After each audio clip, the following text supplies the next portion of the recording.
Well, hi, everybody, and welcome into the Brownwood Lions Coaches Show back in the studio. Glad to have Brownwood Lions head football coach, athletic director Sammy Burnett. How are you, sir? I'm great, Carl. How are you? Man, I'm doing wonderful. It's been a busy past few days, a lot of results to get to, a lot of stuff coming up. There's stuff going on today, and man, you've been on the road quite a bit the last few days. I feel like that song, I've been everywhere, man. I have been everywhere, it seems like, and everywhere I go, I see Stuckley, I think. So I know, he shows up at the same... We're Texas Travelers. Did he buy your dinner last night after the soccer? No, we were out in a flash. I wanted to get home as soon as we could because I've been out so long, so we stopped at Katie's Barbecue. It was Scotty Ratliff suggested it, and it was a great idea. It was a great place to eat. So that's your spot when you go to Greenwood next year to call the game. Katie's Barbecue right off I-20. That's right. We are going to Greenwood next year, so I will remember that. All right, so a lot of results we will get to. First off, let me just say a big thank you to you and the athletic department for your donations to the Cherry Pie auction. You donated those 2 sideline all-access passes. Those went for $300. The helmet, nearly $200. And I really appreciate you and the athletic department. And I didn't see the young man that got the helmet, but Randy and Star was telling us just how excited he was about that football helmet. Well, I'm glad that he got it, and I'm glad he's excited about it. I'm glad we're able to offer something of hopefully some value to somebody. But I'd like to meet the young man that won that helmet, shake his hand. But also, the sideline passes we came up with I thought was neat. Give somebody a backstage opportunity to see what we do through the course of the day. I'm going to try to take them to lunch and get to know them a little bit and explain to them what's going on. And they're going to be like coaches. They can go everywhere we go. They can stand right beside me when they want. When the game starts, we'll put them in the spot and let them know where they can roam, and they can go along and watch the game from there and hear the sounds of the game and be close to the action and see what that's like, because I promise you, stand on the sideline and sit in the stands, it's a different view. And then go in the locker room, have total access, and wow. I think that's a neat experience for some people to see, how our coaches interact with kids, what our kids go through, the adjustments that are made at halftime, and those kind of things. But I think that'll be a neat experience for somebody. I think you need to let them call one play. Depends on what game they pick. If you're up by 50 points, they sure. come over here. I'll do that. I can throw that in. If we're up by 50, I'll give them an opportunity to call a player too. Anyway, that's going to be fun for those folks, and thank you again for that. Dallas Houston getting released from the hospital in Abilene, heading back to Brownwood. That's good news. That's great news. On the way home, I sent Linda a text asking about him, and she had sent you the text before, so she sent it to me. But it's good news that he's going to get out of the hospital and get to the rehab part of it. And it's a long run, but he's a strong man. He's going to make it through it and get better every day. So that's good news. Answer prayers. He'll be at a skilled nursing facility. Still no visitors though. Linda wanted to emphasize that, and there in due time they will allow visitors, but not for the time being. But Dallas, we are thinking about you and Linda. Linda's been through this ordeal nearly 3 weeks. She's a rock for him, that's for sure. She's got to be exhausted, I would think. She does, but you wouldn't know by talking to her. Oh, I know that for sure. All right, Coach, let's get to some results. Pretty good night for baseball and softball. Not so good for soccer, so I'll let you take all of that. You bet. We traveled to Midland yesterday and played El Paso San Elizario at Grande Stadium. They started out, scored pretty quick. As we watched the course of the game, they consistently scored. I thought they did a fabulous job of passing the ball. They were accurate with their passes. They had great ball handling skills up front on their front line. They played great defense. And I think really what got us is they matched our speed player for player and maybe had a little bit more. But, if you watch the game, you could never tell what the score was by watching our girls. Right. They competed till the bitter end, trying to get on the scoreboard.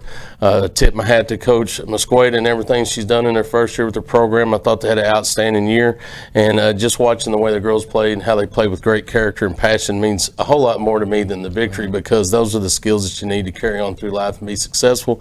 I thank the seniors for the great leadership that they shown. I thought they played as a team. Got to see them several times in practice, and just the camaraderie they had, the relationships they had. I think that has a lot to do with their success they had throughout the course of the year. So congratulations for them for getting to the second round. Of course, we wish it had been different, but I expect San Elizario to go a long ways. I would like to see them match up with Stephenville. I don't know how those games panned out yesterday. I know they played Dumas, but I'm assuming they maybe have been victorious. And Stephenville won? Okay. It will be a neat matchup if they wind up running into each other, which they'll have to in the regional finals or whatever. But if they make it that far, but they got a good ball club. Yeah, I was looking at their stats. Anybody on Max Preps that keeps soccer stats, everything, they're pretty rich in tradition, and they average 11 goals this season per game. Per game. That's unheard of in soccer, and they give up like 0.8 goals per game. After watching the game, you can see why. They got the complete team. Their back line is really good. Their defensive line is good. They're in position and anticipating passes that you're going to make before you make them. Sometimes maybe bait you into a pass that they're ready to collapse on. Their goalie's quick, tall girl. Did a great job of covering the goal. Like I said, I think they're gonna go a pretty good ways. They got a talented ball club. Thanks to Derek Stuckley keeping us updated on the phone with me yesterday, live from Midland, and I appreciate that, Derek Stuckley, so much. All right, but good news for baseball and softball. Girls got in the win column, so they're 1-2, which is huge for them. They needed to get that win over Gatesville last night, so congratulations to them. Look for things to continue with them throughout the district. And maybe build on the momentum that they gained last night. Congratulations to the boys. A well-needed victory. We needed to beat Glen Rose for seeding purposes, and so we got them 2-0 right now in our series with them. They're going to come. We switch those sites like everybody knows because we have track tomorrow. District finals, we're running those earlier in the day so that kids that are participating in other sports, baseball, softball, whatever, can get to those events as well. We switch sites so that they can just go from Gordonwood Stadium to more Southall Stadium, and everybody doesn't have to jump in a bus and drive to Glen Rose to play a baseball game. That didn't make sense to us, so we were able to switch that up. So we'll have baseball again tomorrow night at Brownwood against Glen Rose. Hopefully we can finish that series with another victory, and then look forward to next week, and then continue to stay in the win column so we can get a win streak going. Yeah, tomorrow night, 7 o'clock, Morris Southall Field, as you pointed out. Girls will be off tomorrow as well. They're open tomorrow night. Yeah, I think their next game is next Tuesday at home against Stephenville Honeybees. That is correct. All right, nice win. Atticus Porter pitched a heck of a game last night. 4 hits, 3 runs, 2 earned, walked 1, struck out 6. Yeah, he started a little rocky start, but he found his rhythm, and like I said, when I was listening on the radio driving home, and then when I got home, I wanted to spend some time with my daughter because I hadn't seen her in like 3 days, so I didn't catch the end of it. But of course, I contacted you, and to find out he pitched a complete game was impressive. All right, so come out tomorrow night, support your Lions. As you said, district track today and tomorrow. That's right. Scratch meeting was 9 o'clock. We got all field events in today. Got all preliminaries in today. Tomorrow will be finals only. It's on a schedule, so they'll start at around 11 o'clock, I think it is, and we'll run a race. Then we'll sit a little bit, run another race, sit a little bit, and I know people get frustrated with that, but I understand why we're doing it.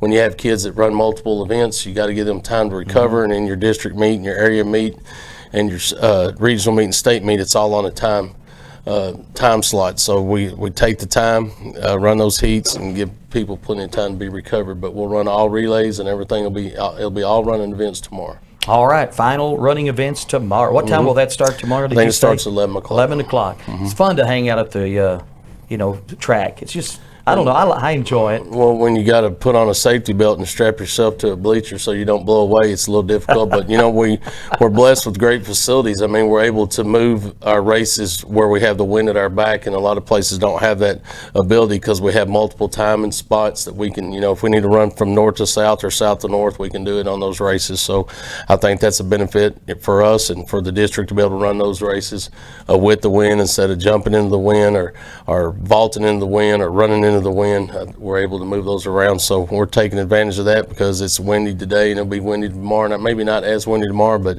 we'll be prepared to set the track up accordingly and give our kids the best opportunity to get the best times they can. All right. Track and field today and tomorrow, baseball tomorrow night. Anything else going on this weekend? Yeah, not this weekend, but we had district golf on Monday. I'd like to talk about that a little bit. We sort of stumped our toe. Our kids played extremely hard. I was with them all day. They fought to the bitter end. Didn't put up our best scores, so we're sort of behind the 8 ball. We're sitting in 3rd right now, behind Stephenville and Gatesville, who both of them stepped up and played. They're number 3 at Gatesville, wound up shooting par +1, and when he usually doesn't do that. So they had some kids step up, and you tip your hat to them, but it sort of puts us in a position to play catch up. But yet, they're the ones that got the pressure on them now.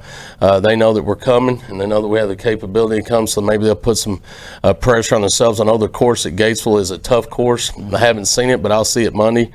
Coach Jones says there's a lot of OB and on that course, and if that's the case, a kid that hits a ball of strange like they did the other day, that instead of playing it, they're going to have to drop balls, and there's a potential for high scores. So if our kids manage the course properly and select the right clubs, I think that we'll be in an advantage, and play like the Ryder Cup. Let's go back and put on a charge and see if we can't get a team to regional. If not, we still have a couple of guys that have an opportunity to go as the medalist. And what a medalist is you take the top 2 teams out of your district to regional, and then the top 2 medalists that aren't on a team get to go as well. So if we don't advance as a team, if we have any young man, 1 or 2 that shoot a score low enough to be the best individual, they'll get to go as well. So we still have hope to get our kids. I still think we got a great shot to get our team in, because I know they're competitors. John Munson's worked extremely hard, and he's not going to let down. He's going to lead. Ian is going to do a good job. And then you got your 2 freshmen. I think they're going to shoot better than they did on Monday. I know that they were nervous. I know they played a lot of tournaments and throughout their lives, but there's nothing like going to a district tournament and having to play for a UIL event in high school, and they got to experience that. Both of them said they're extremely nervous, so hopefully their nerves will be settled and we'll have a good day on Monday. If not, we'll see if we can't get a couple of medalists in. I think John Munson can shoot low and have an opportunity to get in that mix as well, so we'll let the chips fall where they may, but hopefully go over there and we play our best round that we possibly can play. And once you do that, there's no looking back. You did the best you can. That's all you can ask. So we'll see what happens. All right, Gatesville Monday. As you said, David Jones said almost every hole has an OB. So yeah, and like I said, man, that could be a big difference. Yeah. If you're not hitting the ball off the tee box properly, and all of a sudden you're dropping 2, hitting 3, that's a big deal. So hopefully we can hit them long, hit them straight, and keep them in the fairways and put a lot on the greens and make some putts. And I know we burned a lot of lips on Monday at Glen Rose. We had a lot of quality putts that we just weren't falling. So I think we'll be okay. It's going to be fun to watch. And you'll be there, so we'll probably do the radio show again. That is correct. Via the telephone. Hopefully I have some good news for you. All right, sounds good. Did you record I know you were in Glen Rose Monday, the race Monday at Bristol, on the dirt track? I did record it, and my old boy Kyle Bush jumped off to a quick lead and got some dirt in his grill and never could recover. And then he was working his way back to the top and got into a little fender bender and wasn't able to do much. And then when it rains, it pours, and you have Joey Logano wind up winning it. So yeah, I was sort of like blah on that one.